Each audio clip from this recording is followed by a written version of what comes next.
پاکستان کا سب سے معتبر نیوز شو دنیا کامران خان کے ساتھ۔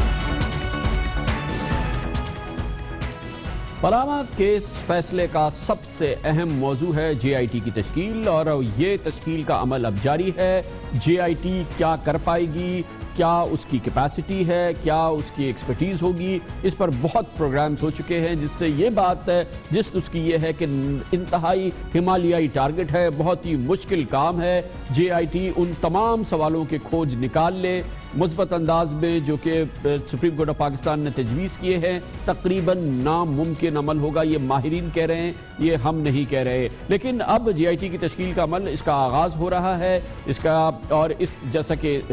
ایک گمان تھا کہ جے آئی ٹی کے حوالے سے مشکلات بہت سامنے آئیں گی، اور اس کی ابتدا ہوئی ہے۔ جے آئی ٹی کی جو سربراہی کرنی ہے سپریم کورٹ آف پاکستان کے فیصلے کے نتیجے میں، وہ ایف آئی اے کے ایڈیشنل ڈائریکٹر جنرل نے کرنی ہے، جو کہ سپریم کورٹ آف پاکستان نے براہ راست بتا دیا۔ اس سلسلے میں ڈیولپمنٹ یہ ہے کہ ایف آئی اے میں اس وقت ایڈیشنل ڈائریکٹر جنرل کے 3 افسران موجود ہیں، اور اب تازہ ترین اطلاعات کے مطابق ان میں سے 3 افسران میں سے 2 افسران جو ہیں وہ رخصت پہ چلے گئے ہیں ناسازی تباہ کی بنا پر۔ اس میں اینٹی کرپشن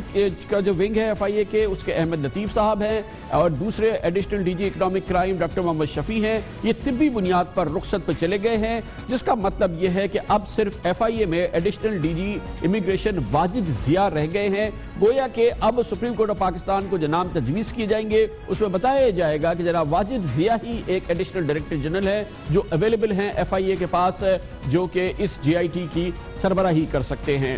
اہم بات یہ ہے کہ نیب اس سلسلے میں مختلف نام تجویز کر رہا ہے۔ ایس ای سی پی اور state bank of Pakistan, I S I اور ایم آئی بھی اپنے نام بھیج رہے ہیں۔ یہ جو جے آئی ٹی ہے، اس کے فائنل جو تشکیل کرنی ہے وہ سپریم کورٹ آف پاکستان کی بینچ نے کرنی ہے، جس نے فیصلہ دیا ہے۔ اطلاعات کے مطابق اس کو مزید آگے بڑھانا ہے، اس کے لیے ایک نئی بینچ تشکیل دی جائے گی اس وقت جب یہ جے آئی ٹی تشکیل دی جائے کہ اس کی تشکیل مکمل ہو جائے گی۔ یہ تو معاملہ ہے جے آئی ٹی کے حوالے سے، جس کے حوالے سے کچھ ابہام سامنے آ رہے ہیں، لیکن اگلے 2 دن میں بہرحال سپریم کورٹ کے فیصلے کے نتیجے میں جے آئی ٹی کو تشکیل دیا جانا ہے۔ دوسری جانب اب ہے رد عمل شریف خاندان کا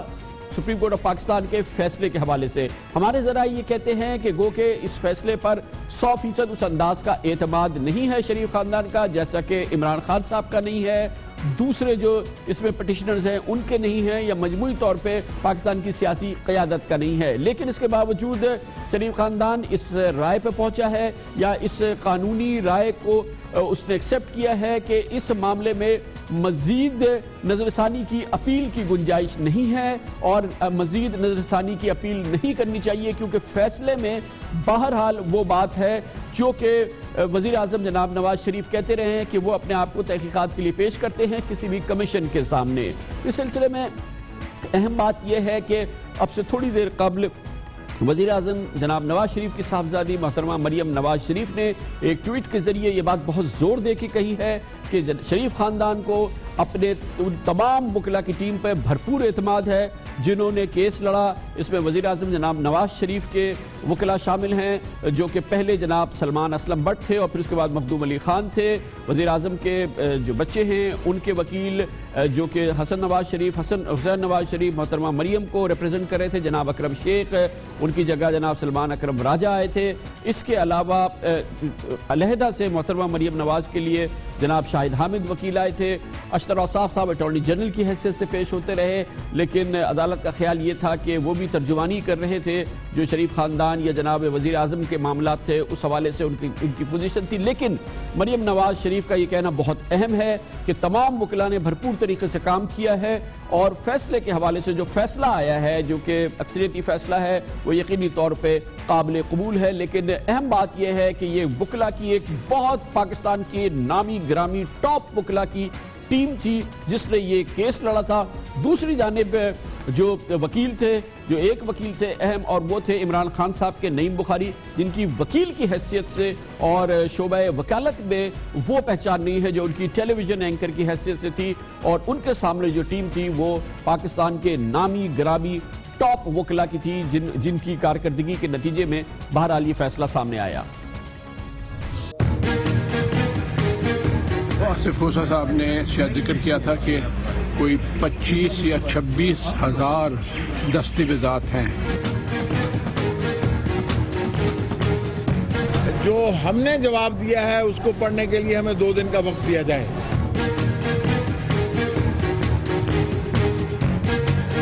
شروع دن سے ہماری استدعا تھی کہ سپریم کورٹ آئین کے آرٹیکل 184(3) کے تحت کوئی حتمی فیصلہ نہیں دے سکتا۔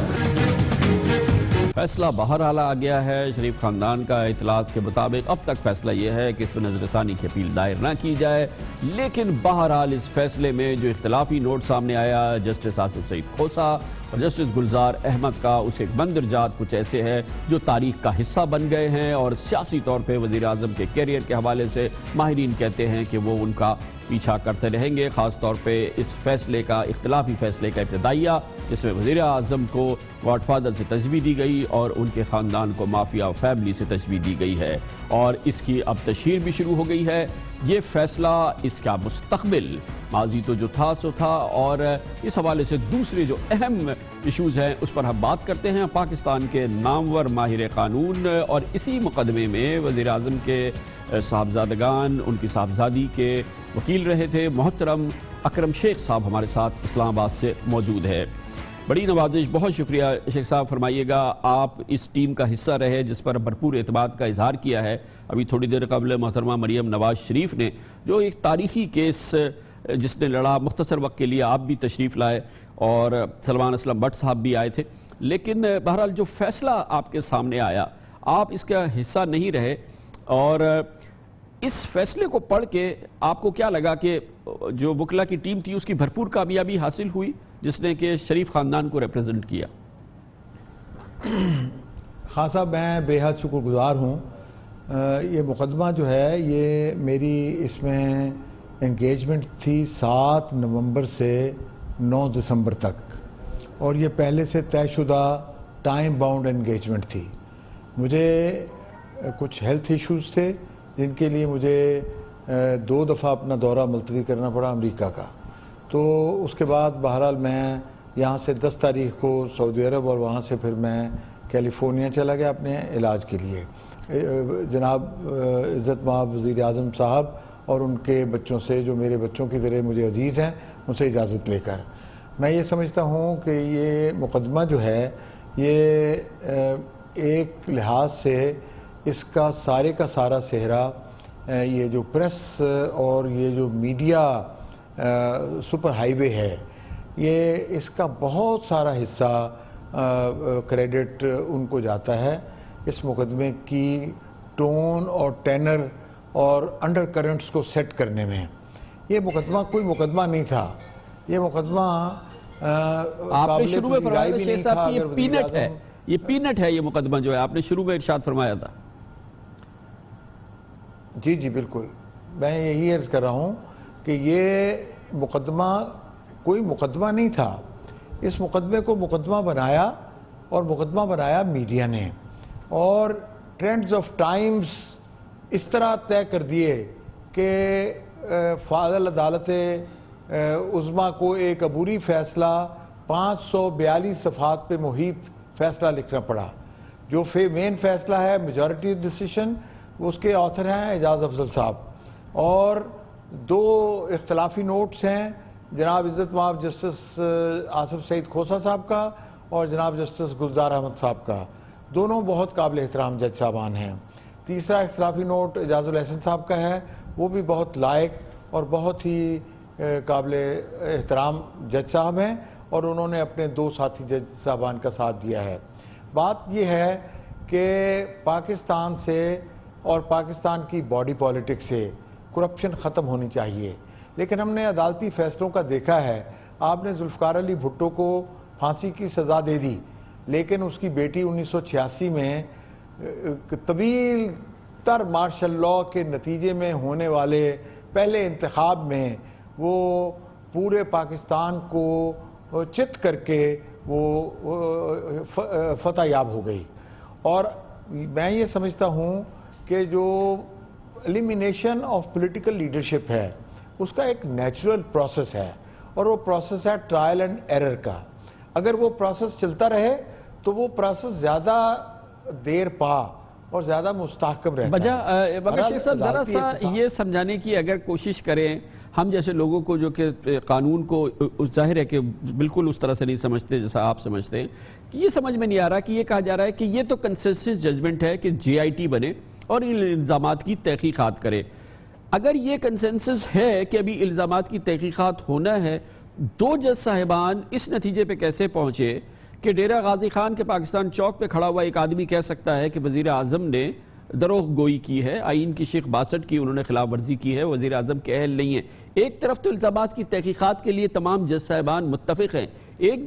جانب دو جج صاحبان جو ہیں وہ وزیر اعظم کو نااہل قرار دیتے ہیں اور سمجھتے ہیں کہ یہ اوپن اینڈ شٹ کیس ہے۔ یہ ہم جیسے لوگوں کو سمجھ میں نہیں آ رہا ہے کیا کانفلکٹ ہے یہ؟ میں آپ کو اگر اجازت دیجیے گا تو میں وضاحت کی کوشش کرتا ہوں۔ عزت مآب جسٹس آصف سعید کھوسہ صاحب کی ایک کتاب ہے ججنگ ود پیشن، وہ بہت پیشنیٹلی جج کرتے ہیں اپنے تمام مقدمات کو، اور میں یہ سمجھتا ہوں کہ انہوں نے اس مقدمے کو بھی بڑے پیشن کے ساتھ جج کیا ہے۔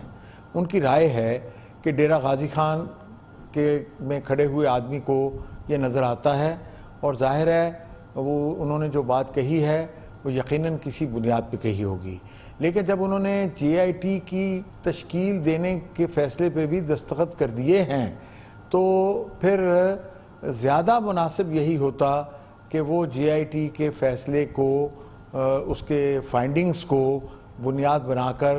زیادہ دیر پا اور زیادہ کئی صدیوں تک محیط یاد رہنے والا فیصلے کے طور پہ اس کو دیکھا جانے والا فیصلہ بنا۔ جی شیخ صاحب دیکھیں یہ بڑی امپورٹنٹ بات ہے، یہی ہم لوگوں کے لیے تھوڑی سی ناقابل فہم ہے۔ جسٹس کھوسہ نہیں بلکہ جسٹس گلزار بھی یہ کہہ رہے ہیں کہ بالکل جے آئی ٹی بننی چاہیے اور اس طرح سے بننے چاہیے، یہ اس کے اغراض و مقاصد ہونے چاہیے، ان سوالوں کے جواب دینے چاہیے، لیکن اس کے ساتھ ہی دونوں محترم جج صاحبان جو ہیں وہ کہتے ہیں کہ وزیر اعظم کے خلاف الزام ثابت ہے، انہوں نے جھوٹ بولا ہے، 62 کی خلاف ورزی کی ہے اور ان کے پاس اپنی جائیداد کا منی ٹریل نہیں ہے، اس لیے وہ نااہل قرار ہوتے ہیں۔ ایک جانب نااہل بھی ہوتے ہیں مگر ابھی کہہ رہے ہیں آپ کہ اس کے الزامات کی تحقیقات بھی کیجئے۔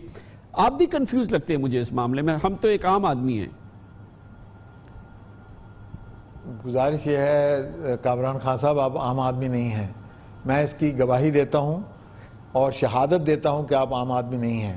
لیکن آپ کو یہ بہت اچھی طرح معلوم ہے میری طرح کہ یہ جو ہے اگر انکوائری ہونی ہے، اگر جے آئی ٹی نے فیکٹ فائنڈنگ ابھی کرنی ہے تو پھر تھوڑا سا اگر صبر،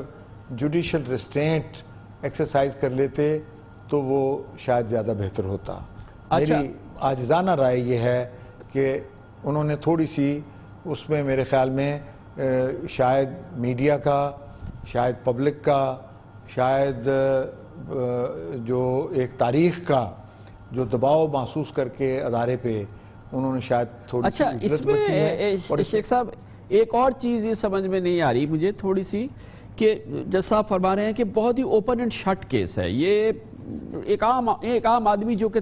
قانون کا طالب علم بھی نہیں ہے وہ دیکھ سکتا ہے کہ وزیر اعظم کے جو اہل خانہ ہیں، وزیر اعظم جو ہیں وہ ثابت نہیں کر سکے اپنے اثاثوں کے حوالے سے، وہ دروغ گوئی کے مرتکب ہوئے، اور یہ اتنا عام ہے کہ ایک عام آدمی پہچان سکتا ہے۔ میری یہ سمجھ میں نہیں آ رہا کہ جو بینچ میں 3 دوسرے جج صاحبان بیٹھے ہیں ان کی بھی بات یہ سمجھ میں نہیں آئی،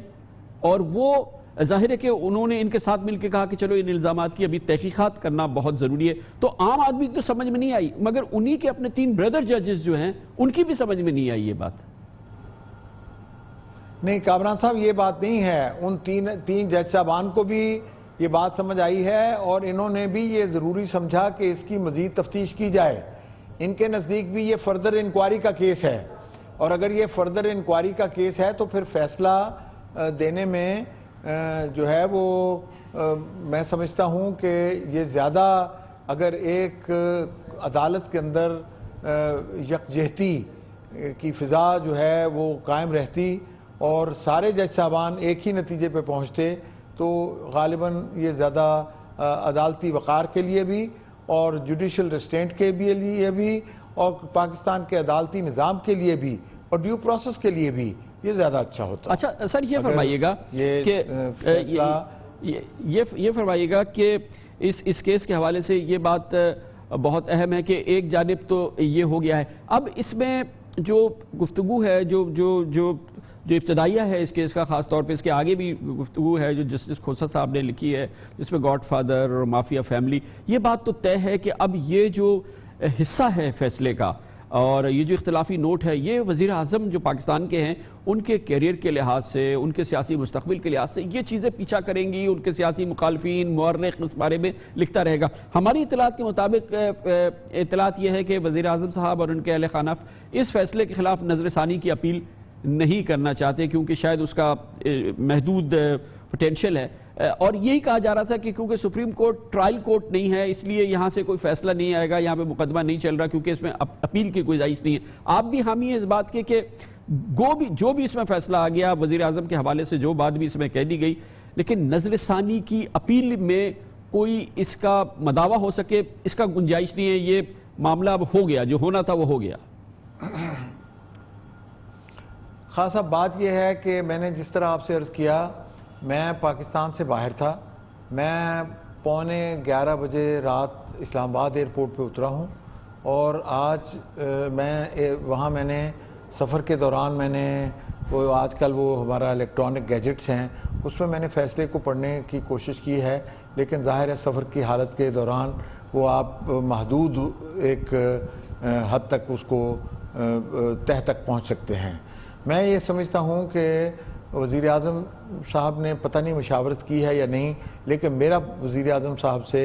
میرے واپس پہنچنے کے بعد تک کوئی رابطہ نہیں ہوا۔ مجھے نہیں پتا ان کا فریم آف مائنڈ کیا ہے کہ کیا وہ اس کی 2 جج صاحبان کی عبوری رائے، یہ ایک بات، یہ سارا فیصلہ انٹرم فیصلہ ہے اور یہ سارا فیصلہ یہ طے کرتا ہے کہ ایک JIT اپنی ایک فائنڈنگ دے گی اور اس فائنڈنگ کے اوپر سپریم کورٹ کا ایک نیا بینچ بیٹھ کر ایک اس کے اوپر حتمی نتیجہ اخذ کرے گا کہ اس کا کیا نتیجہ ہے، کیا وہ جرم ثابت ہوتا ہے JIT کی فائنڈنگ کے نتیجے میں یا وہ جرم ثابت نہیں ہوتا، منی ٹریل ثابت ہوتی ہے یا نہیں ہوتی۔ فرض کیجئے اگر وہ JIT یہ رپورٹ دیتی ہے کہ منی ٹریل ثابت ہو جاتی ہے تو میں یہ سمجھتا ہوں کہ یہ پھر بھی میرے لیے بڑی امبیرسنگ بات ہوگی کہ میرے 2 بہت ہی قیمتی جج صاحبان جو دونوں پاکستان کے آنے والے چیف جسٹس ہیں ان کی جو رائے ہے وہ کسی طرح خدا نہ کرے وہ گہنائی ہوئی نظر نہ آئے، ایکلپس نظر نہ آئے کہ یہ رائے جو ہے یہ اوور ٹرن ہو گئی ہے فائنڈنگ کے بعد۔ تو اس لیے اچھا شیخ صاحب، یہ بڑا ایک نازک موضوع ہے، یہ بہت اہم بات ہے جس کی طرف ابھی آپ نے ہمیں اپنی طرف توجہ دلائی، بہت ہی اہم بات ہے کیونکہ JIT کی رپورٹ آنی ہے اور ابھی تک ہمیں نہیں پتا کہ JIT کی کیا رپورٹ آئے گی۔ مان لیجئے کہ اگر JIT کی رپورٹ یہ آتی ہے کہ کوئی ایسے شواہد نہیں ہے کہ جس کی بنیاد پر ہم وزیر اعظم کو یا ان کے اہل خانہ کو کٹہرے میں لا سکیں، اور یہ بھی آ سکتی ہے جب ایک چیز کی ابتدا ہو رہی ہے تو یہ بھی ہو سکتا ہے، تو اس کے بعد یہ جو 2 جج صاحبان کا اختلافی نوٹ ہے اس کی کیا ویلیو رہے گی، کیونکہ یہ تو کہہ چکے ہیں کہ یہ اس میں تو وہ فیصلہ دے چکے ہیں، تو قانونی حیثیت کیا ہوگی، کیونکہ پھر تو ری وزٹ ہوگا یہ پورا معاملہ۔ نہیں، قانونی حیثیت یہی ہوتی ہے، قانونی حیثیت اب بھی یہی ہے کہ فیصلہ میجورٹی کا ہی تصور ہوتا ہے اور انفرادی جج صاحبان کی رائے ہوتی ہے، وہ بہت احترام کے لائق رائے ہے، بہت ہی اس کی توقیر ہے، بڑی تکریم ہے، لیکن وہ انفرادی رائے ہے، وہ فیصلہ نہیں ہے عدالت کا۔ عدالت کا فیصلہ وہی ہے جو عدالت فیصلہ کرتی ہے۔ اچھا شیخ صاحب، ایک چیز بہت امپورٹنٹ ہے آپ کی موجود اسی فیصلے میں، یہ بات جو آپ کا ایک حصہ رہا ہے اس میں جسٹس کھوسا صاحب نے بڑا اس کو پیشنیٹلی لکھا ہے، وہ حصہ جس میں آپ نے قطری خط پیش کیا، انہوں نے کہا کہ بڑے انداز سے شیخ صاحب نے بریف کیس سے وہ خط نکالا، ایک باب شیل کی طرح سے انہوں نے عدالت میں پیش کیا جیسے کہ یہ پتہ نہیں کیا ہے، اور پھر اس قطری خط کے حوالے سے بہت ہی ابہام اور اس میں جو تمام چیزیں نظر آئی ہیں اس کی بڑی نشاندہی کی ہے کھوسا صاحب نے اور بینچ کے دوسرے اراکین نے۔ یہ قطری خط میں آپ کا رول اور اس کو جو ہے وہ عدالت نے اس کو کوئی پذیرائی نہیں بخشی ہے، اور یہ کیا پورا معاملہ ہوا ہے؟ ایسا لگا کیا یہ مس ہینڈل ہو گیا ہے قطری خط کا معاملہ؟ میں عرض سنوں، بالکل یہ مس ہینڈل نہیں ہوا۔ یہ قطری خط جو ہے یہ ہماری کنسائز سٹیٹمنٹ کا حصہ اس لیے نہیں بنا کہ جو میرے موکل تھے جناب حسین نواز صاحب، حسن نواز صاحب اور محترمہ مریم نواز صاحبہ، ان کی یہ 2 ٹوک انسٹرکشنز تھیں کہ حمد بن جاسم الجابر الثانی نے یہ خط اس شرط پہ دیا ہے کہ یہ سپریم کورٹ آف پاکستان کے سامنے پیش کیا جائے گا اور آگے سپریم کورٹ کی ثوابدید ہے کہ وہ اس کو کسی کے ساتھ بھی شیئر کرے یا نہ کرے. ان کی انسٹرکشنز کے عین مطابق اور اپنے کلائنٹس کی انسٹرکشنز کے عین مطابق میں آج تک حمد بن جاسم الجابر الطانی سے نہیں ملا. اس خط کی تشکیل میں، اس خط کی تدوین میں، اس خط کے لکھنے میں، اس خط کے حصول میں یا اس خط کی پروپرائٹی میں کہ یہ کیا پیش ہونا چاہیے یا نہ ہونا چاہیے میرا کوئی حصہ نہیں ہے. بلکہ یہ چونکہ کلائنٹ کاؤنسل پریولیجڈ کمیونیکیشن ہے، میں آپ کو صرف اتنی بات یہ بتاؤں گا کہ میری رائے یہ تھی کہ جو انویسٹمنٹ لیجر ہے اگر اس کی ہم مصدقہ نقل پیش کر دیں تو وہ آرٹیکل 100 آف قانون شہادت اور 46 آف قانون شہادت سے زیادہ قریب تر ہوگی اور اس خط کی بجائے. لیکن چونکہ انسٹرکشنز ہیں اور انسٹرکشنز فالو کرنی ہیں، اس لیے یہ وزیرائی اس کو کورٹ میں سوائے عزت مآب جسٹس آصف سعید کھوسہ صاحب کے میں نے کسی اور جج صاحب کا تبصرہ نہیں پڑھا. اس پہ جسٹس آصف سعید کھوسہ صاحب نے 84 پیراگراف میں لکھا ہے. بات یہ ہے کہ a lawyer is a performer. A lawyer he is not a Forrest Gump. اس نے عدالت میں بالکل ایک وہ جو ہے بے جان مجسمے کی طرح کھڑے ہو کر بے روح انداز میں بے روح باقاعدگی کے ساتھ کوئی ریچول ادا نہیں کرنا. اس نے ایک پیشنیٹلی مقدمے کی پیروی کرنی ہے اور اسی طریقے سے کھوسہ صاحب نے پیشنیٹلی اس کو جج کیا ہے. میں ان کی رائے کا احترام کرتا ہوں، لیکن باقی 4 جج صاحبان نے اس خط کے پیش کرنے پہ یا اس کے انداز پہ کوئی تبصرہ نہیں کیا. بہت بہت شکریہ جناب اکرم شیخ، تفصیل سے اپنے تجربے کی روشنی میں ہمیں بتا رہے تھے. اس کیس کے حوالے سے بہت اہم نکات ہیں جو بھی آپ نے سنے. کمرشل بریک اور اس کے بعد ذکر کرتے ہیں ایک اور اہم معاملہ ڈان لیکس کے حوالے سے. اب پتہ چل گیا ہے کہ کس کی کون بیچارہ کہاں جائے گا. پرویز رشید، طارق فاطمی، ان پہ اب مصیبت آئے گی. سب سے زیادہ آئے گی پرویز رشید صاحب پہ اور پرنسپل انفارمیشن آفیسر اس وقت راؤ تحسین، ان پر اب یہ بات طے ہو گئی ہے. اس کے بارے میں بات کرتے ہیں چھوٹے سے وقفے کے بعد.